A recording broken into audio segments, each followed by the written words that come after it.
Sus propios hijos la echaron a la calle, sin saber que ella escondía $2 millones. La lluvia caía con furia sobre el asfalto mientras doña Elvira, de 78 años, arrastraba su maleta desgastada por la acera. El impermeable gris que llevaba encima apenas le cubría los hombros, y sus sandalias estaban empapadas. A su alrededor, la ciudad seguía su curso indiferente, los autos rugían y los peatones la esquivaban como si fuera invisible. Nadie imaginaba que aquella anciana, de rostro arrugado y mirada extraviada, tenía en su poder un secreto que podía cambiarlo todo. Horas antes, la escena en la casa había sido brutal.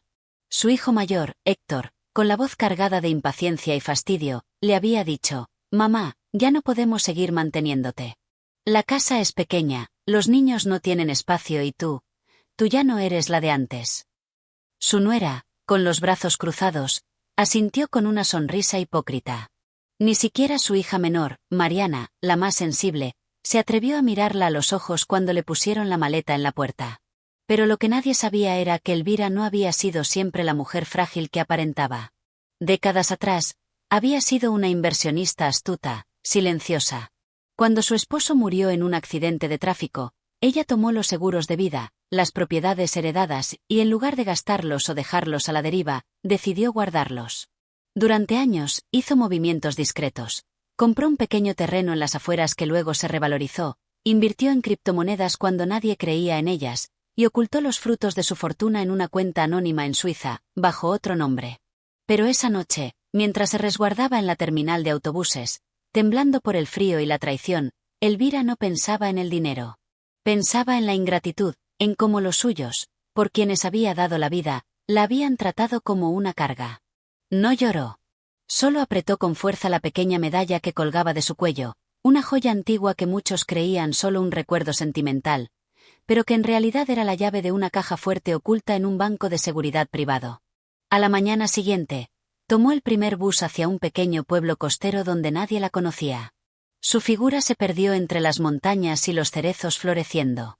Allí, en una modesta cabaña de madera que había comprado secretamente años atrás, encendió su viejo ordenador portátil y se conectó al servidor cifrado. La cuenta seguía activa. $284,379.52, intactos. Una leve sonrisa se dibujó en su rostro. Con ese dinero, no solo podría vivir con dignidad. Podría reconstruir una vida nueva, lejos de los que la traicionaron. Pero Elvira no era de las que olvidaban fácilmente. No. En silencio, comenzó a tejer un plan. Aquel plan involucraba 3 cosas: justicia, venganza, y una fundación. Una que llevaría su nombre, pero que nadie relacionaría con ella al principio. Sería una organización de ayuda para ancianos abandonados por sus familias. Un refugio de última oportunidad para los invisibles, los despreciados, los dejados atrás. Pero eso solo sería el principio. Lo que nadie sabía, ni siquiera Elvira hasta ese momento, era que su historia aún no había empezado realmente. Porque en aquel pueblo costero, en esa cabaña frente al mar, algo más estaba a punto de suceder. Una casualidad, una visita inesperada, una conexión del pasado que traería nuevas verdades a la luz. Una tarde tibia, mientras el sol teñía de oro la superficie del mar, Elvira salió a caminar por la playa. Llevaba puesto un sombrero de ala ancha y unas gafas oscuras.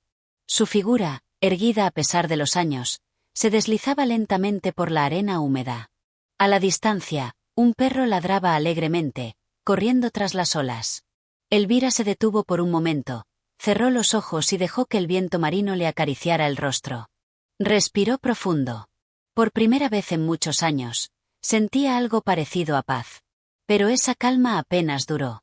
Al doblar la esquina de una casona blanca, un hombre la miró con ojos abiertos por la sorpresa. Alto, de cabello gris plateado y barba prolija, parecía sacado de otro tiempo.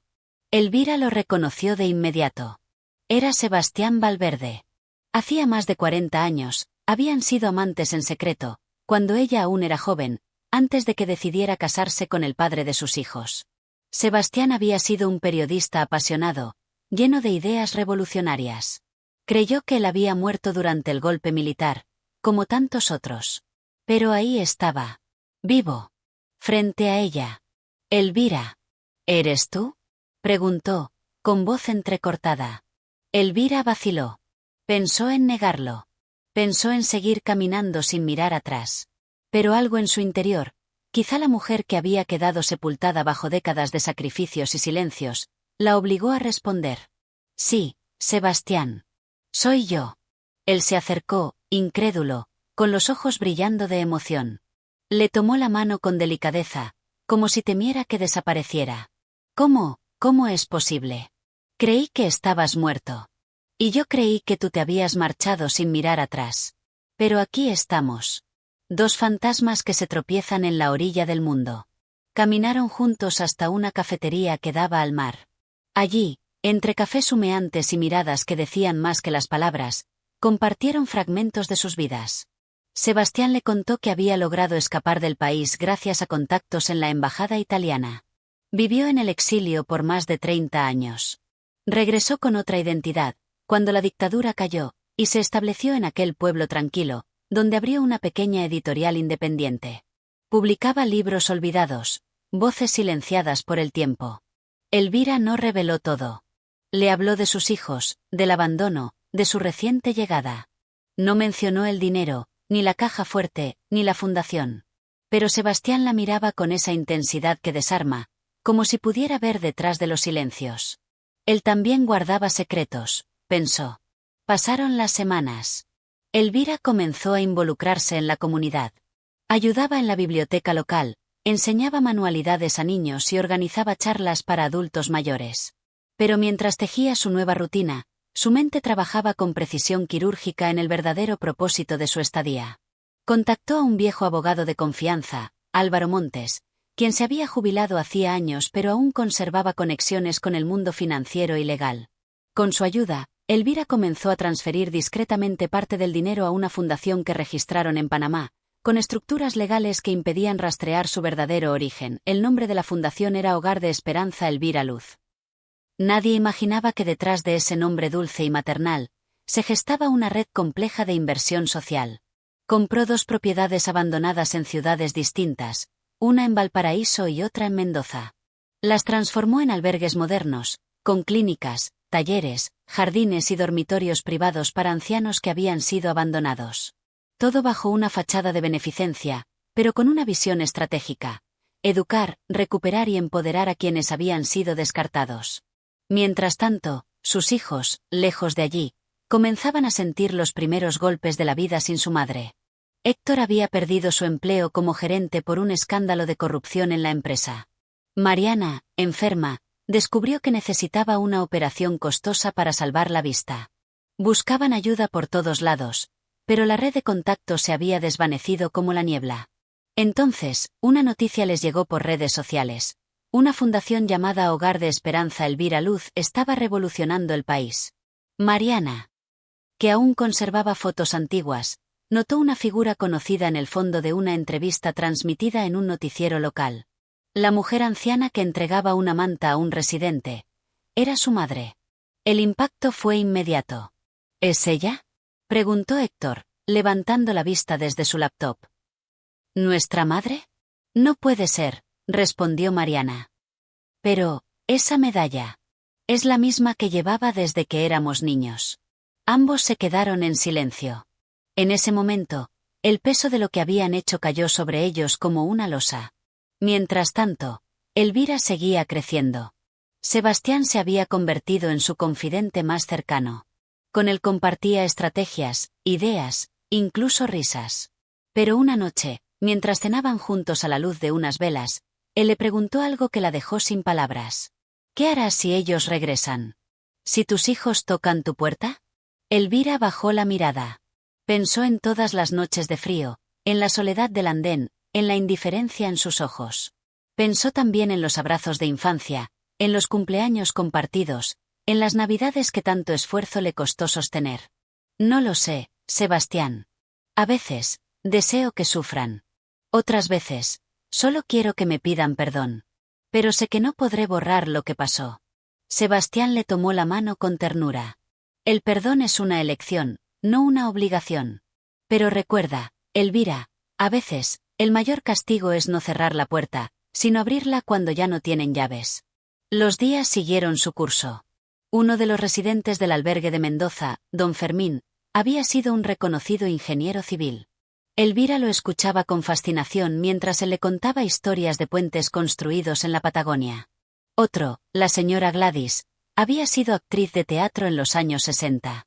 La fundación comenzó a documentar sus historias, a grabar sus memorias. Sebastián propuso hacer una serie documental con esos relatos. Elvira aceptó. La serie se tituló Los que aún viven. Fue un éxito inesperado. Miles de personas comenzaron a donar, a compartir, a comprometerse. Entonces llegó una carta. No un correo electrónico ni un mensaje de texto.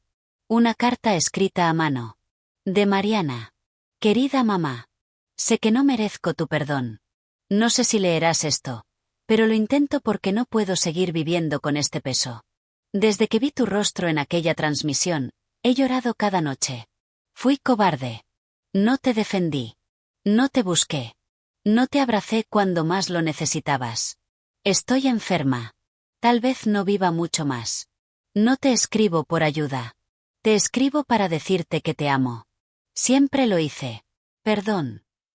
Elvira la leyó una y otra vez. Lloró en silencio, sin dramatismos. Luego caminó hasta el acantilado, se sentó sobre una piedra y contempló el mar. El sol se estaba poniendo. Era uno de esos atardeceres en los que el cielo parece incendiarse, donde los colores se mezclan en un espectáculo breve e infinito. Al día siguiente, pidió a Sebastián que la llevara al aeropuerto. Viajó sola, con un solo bolso. Tocó la puerta de un pequeño departamento en Santiago. Mariana, más delgada y pálida, abrió. Al verla, no dijo nada. Solo se desmoronó en sus brazos. Permaneció con ella una semana. La cuidó, la acompañó al hospital. No habló de dinero. No hizo reproches. Cuando se despidió, le dejó una pequeña libreta de cuero. Dentro, un número de cuenta y una tarjeta. Solo dijo, es tu última oportunidad para empezar de nuevo.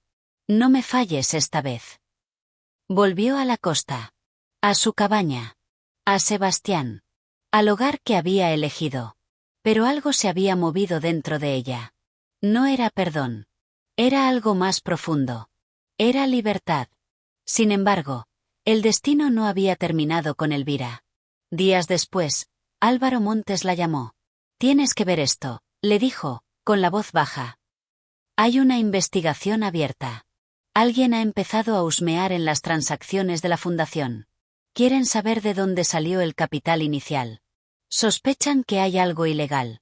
Elvira no se inmutó. Había previsto esto. Había creado múltiples capas de protección, sociedades anónimas, donaciones en criptoactivos, legalidad a prueba de balas. Pero lo que no había anticipado era que uno de sus antiguos socios, un banquero suizo retirado, había sido arrestado por evasión fiscal. En su confesión, mencionó a varias clientas. Entre ellas, una mujer chilena con una medalla de San Benito en el cuello. Elvira colgó el teléfono y se quedó mirando la llama de una vela. No estaba asustada. Estaba lista. Sebastián entró con 2 tazas de té. La miró con ese gesto suyo, mezcla de sospecha y ternura. ¿Todo bien? Todo está por comenzar, respondió ella, con una media sonrisa. Porque ahora no solo era una mujer con $2 millones. Era una figura pública. Una amenaza para el sistema. Una anciana con poder real. Y alguien, en las sombras, había decidido que eso no podía tolerarse. Elvira se sentó frente al mar una última vez, como lo hacía cada tarde, pero esa vez la brisa le pareció distinta, cargada de presagios. Las olas golpeaban con fuerza la orilla, como si el océano le advirtiera que el momento de esconderse había terminado. El teléfono sonó en su bolsillo. Era Sebastián. Vienen por ti, dijo con voz grave. Ya no es una investigación. Emitieron una orden de citación. Te acusan de lavado de activos, fraude transnacional, evasión fiscal. Quieren destruir lo que hiciste. Elvira se quedó en silencio. Aquel era el precio de desafiar un sistema donde los poderosos envejecen con honores y los pobres con olvido. Pero ella no era como los demás. Ya no. Que vengan, respondió con calma. Pero yo también tengo algo que mostrarles. Colgó. Respiró hondo. Luego caminó hasta su despacho, Abrió una pequeña caja de cedro tallado y sacó un sobre lacrado. Era su carta de defensa. Pero no era para abogados ni para fiscales. Era para el pueblo. Una confesión que no ocultaba nada, una historia sin adornos. Contaba cómo la habían abandonado, cómo sobrevivió, cómo transformó su dolor en una red de ayuda, cómo puso su dinero no en paraísos fiscales para enriquecerse, sino en manos de los olvidados. La subió a todas sus redes sociales, la envió a periodistas, la entregó en la oficina de Sebastián. El vídeo acompañante mostraba imágenes de los albergues, testimonios de ancianos que volvieron a caminar, que volvieron a reír. Un hombre ciego tocando el piano. Una mujer de 90 años enseñando a niños a leer. Elvira narraba con voz firme, serena. No soy una santa. Soy una madre traicionada, una mujer cansada, una anciana con más cicatrices que arrugas. Pero si levantar a los caídos es un delito, que me juzguen todos los días de mi vida. Yo no me escondo. Yo no huyo. Yo construí algo hermoso de las cenizas que otros dejaron. Y si el mundo quiere destruirlo, tendrá que hacerlo delante de quienes han vuelto a creer en algo. Las palabras de Elvira se volvieron virales. Los medios no pudieron ignorarla. Las redes sociales estallaron. Miles comenzaron a preguntarse, ¿por qué se acusa a una mujer que ha devuelto la dignidad a tantos? ¿Dónde está el crimen cuando lo robado no fue para sí misma, sino para los demás? La opinión pública se dividió. Pero algo se movió en el corazón colectivo. Personas mayores comenzaron a compartir sus historias. Jóvenes ofrecieron voluntariados. La fundación se fortaleció en medio de la tormenta. Mientras tanto, los hijos de Elvira vivían sus propios infiernos. Héctor, perseguido por deudas, se enfrentó a un embargo. Mariana, tras una operación fallida, quedó parcialmente ciega. Ambos habían caído en el abismo que ellos mismos cavaron cuando expulsaron a su madre. Y ahora, al ver a Elvira convertida en símbolo de resistencia, se dieron cuenta de que el verdadero tesoro nunca fue el dinero, sino su amor. Pidieron una audiencia con ella. Elvira aceptó. Los recibió en la sala principal del albergue de Valparaíso. Mariana entró primero, con bastón y gafas oscuras. Detrás, Héctor, cabizbajo. Ninguno se atrevía a hablar. Mamá, empezó Mariana, con voz rota. Sé que ya no esperas nada de nosotros. Pero yo solo quiero abrazarte. Solo eso. Elvira no respondió de inmediato. Caminó hacia su hija, la tomó entre sus brazos. Luego extendió la mano hacia Héctor. Lo miró a los ojos. No busquen perdón. Busquen redención. No con palabras. Con hechos. Ellos asintieron, comprendiendo que aquel abrazo era una grieta en el muro, no el derrumbe. Mientras los tribunales preparaban el juicio, algo extraordinario ocurrió. Uno de los fiscales, al investigar el caso, visitó personalmente los refugios. Vio a su propio padre, a quien no veía hace años, sonreír por primera vez en una década, tocando la guitarra junto a otros ancianos. Esa visita cambió algo en él. Y, en una jugada sin precedentes, propuso retirar la acusación criminal y transformar el caso en una auditoría pública y abierta, para demostrar transparencia, no castigo. Elvira aceptó bajo una sola condición, que toda la auditoría fuese televisada. En directo. Sin filtros. Quería que todos supieran lo que había hecho. ¿Y por qué?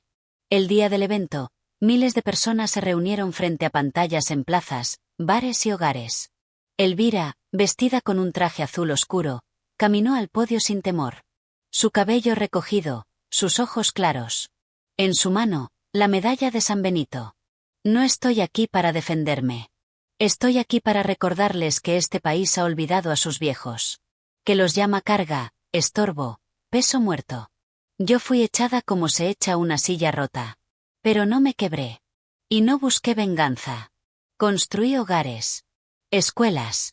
Centros de memoria. Y ahora ustedes deben elegir. ¿Quieren castigar a quien usó su fortuna para levantar lo que ustedes olvidaron? ¿O quieren mirar hacia otro lado, como hicieron con sus propios padres? El público aplaudió de pie. Las cámaras mostraban rostros llorando. Elvira no necesitó más. Bajó del podio, tomó la mano de Sebastián, quien se mantenía en silencio, observando, como si supiera que era testigo de historia viva, y juntos salieron del auditorio. Semanas después, la investigación fue cerrada. Elvira no solo fue absuelta, sino que fue declarada ciudadana ilustre por la justicia social. Recibió cientos de cartas, invitaciones, reconocimientos. Pero ella rechazó todos los honores públicos. Solo aceptó uno, una pequeña estatua instalada en el jardín del primer albergue que fundó. No tenía su rostro, ni su nombre. Era simplemente una anciana sentada con un niño en las piernas, sonriendo. Años más tarde, cuando Elvira ya no caminaba con la misma fuerza, se celebró el aniversario número 5 de la Fundación Elvira Luz. En esa ocasión, fue Sebastián quien la empujó en silla de ruedas hasta el escenario. ¿Tienes algo que decirles?, le susurró. Elvira tomó el micrófono. Su voz era más suave, pero aún clara. Todos buscamos sentido. Algunos lo encuentran en el éxito. Otros en la familia. Yo lo encontré en el abandono. Porque cuando me dejaron sola, descubrí lo que soy capaz de construir con mis propias manos. No les temo a los errores. Les temo a la indiferencia. Por eso estoy aquí. No para que me aplaudan, sino para recordarles que la dignidad no tiene edad. Ni precio. El público rompió en aplausos. No era un espectáculo. Era una promesa. Porque esa noche, miles de ancianos en todo el país supieron que su historia aún tenía valor. Que su voz aún podía ser escuchada. Y Elvira, la mujer que fue echada como una carga, terminó sus días no como víctima, sino como símbolo. No de dolor, sino de esperanza. No de riqueza escondida, sino de una verdad revelada, que la mayor fortuna no se mide en billetes, sino en lo que dejas encendido en los demás cuando tu luz comienza a apagarse. Y así, sin buscarlo, sin pedirlo, Elvira se convirtió en leyenda.